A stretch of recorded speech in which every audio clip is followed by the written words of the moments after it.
Kumusta mga ka-works natin dyan?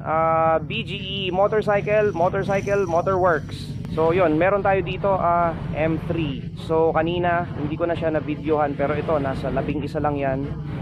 11 punto something, mga 11 hanggang pababa siya ng pababa. So chinek ko hanggang papunta dito yung dalawang coil niya, yung kulay puti papuntang magneto coil niya. So chinecheck ko kung nagloloko o hindi, o meron siyang grounded. So wala naman so far.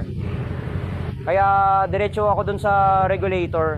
Kaya nagpalit ako ng regulator niya. Yung gusto niya kasi maibalik ulit sa stock. Kaya pinabili ko siya ng genuine part niya.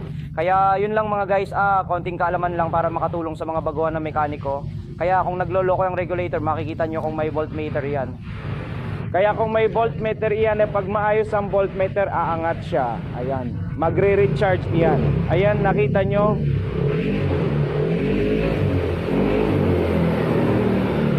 Ayan. Nagre-recharge na yung motor niya. Kanina, nag-11 yan. Bumaba ng bumaba, papaligid ng higok. So, yun ho kayo mga viewers. So yun. Konting kaalaman lang sa inyo. So kung magpapapalit kayo, pwede nating full wave yan, pwede rin nating ibalik sa stock. Alright, so yun lang. So nandito na. So si Tropa, ayan siya. So shoutout mo. Shoutout sa mamito ko. Ubos ang pera. Sino pa? Si Tropa. Si Niboy at si RJ. Ayan. Sa tropa naming si RJ. Jay, kung nasaan ka man, baka naman patela ka. Alright. So, ayan, magpapalagdag pa si tropa ng busina. So ganon.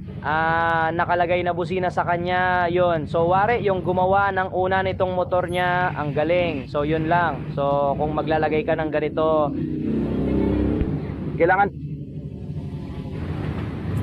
may relay. Yun lang. Sige.